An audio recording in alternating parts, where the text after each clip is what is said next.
important is it to read the Hebrew scriptures in the Hebrew as opposed to many people reading it in the translation, like in English or in various translations? What would people be missing had they not read it and studied the Hebrew scriptures in the Hebrew language? Reading a Jewish Bible in the English language, at best, is like kissing your loved one through a towel. It just strips the entire intensity. It strips it all out. The Hebrew, this is what people don't know who are not Hebrew readers, is written in a way that's a little awkward. I know this, you wouldn't know it if you read the King James, because it's all polished up. But in the Hebrew text, the language is written in a way to push you in a certain direction, to emphasize a certain point. It uses double. I'm an author, so I know as a writer in the English language, as an example, I don't repeat a word twice in the same area. But the God of Israel didn't get the memo, and there are words that are spoken twice in order to emphasize a point, to push you this way and not that way.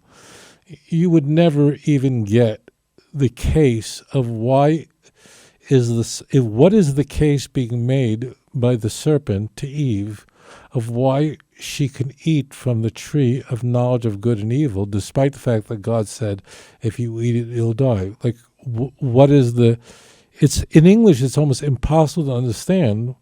Like, it seems like his argument doesn't even make sense. Like, what is his point? And this is supposedly the smartest of all the beasts of the field. When God tells Moses that the Jewish people are in a lot of trouble because of the sin of the golden calf, Moses asks God, why are you angry? Well, what do you mean, why are you angry? Well, I'm angry because they're worshiping a golden calf. So if you don't read Hebrew, you wouldn't know that there are two words for the word why, lama and madua. And there are two different why questions. One is, why is the sky blue? It means I don't understand. I don't have information. I need that to be filled in. And very often God is asking why, and he clearly knows everything. So what is he asking if he knows everything? And then there's then there's the word lama, which is not, it's why, but it conveys a different question completely. To what end are you doing this? What is the point of it? Lima, for what? Not why as in, why does light refract when traveling through through glass and water? It's not asking those questions. So you wouldn't know that. You wouldn't know that Christianity has altered Isaiah 53 to hide the information that is speaking about Israel, a nation, rather than a single individual. If you can't translate Mi pesha ami negalamo, the last words of Isaiah 53 verse 8, you would have no idea. You'd be just completely lost. No idea. So you need now I know that if somebody right now sets forward to read biblical Hebrew and is part of a congregation and they're reading and constant, they'll learn it. But it does take some time. It's an easy language, a very small language.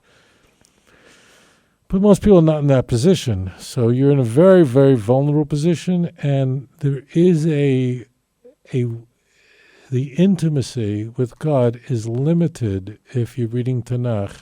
At best, this is under the best conditions if you're not reading the Hebrew. When I say it really is a very limited thing, it's really a tragedy. And it's unnecessary.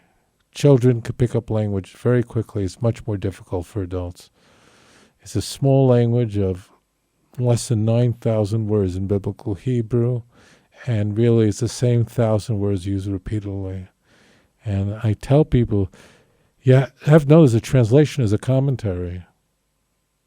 Translation is a commentary because Hebrew and English are so different that you can't translate it word for word. You can't. It doesn't work. There are just missing words that are only implied. It just, the whole structure is just completely different.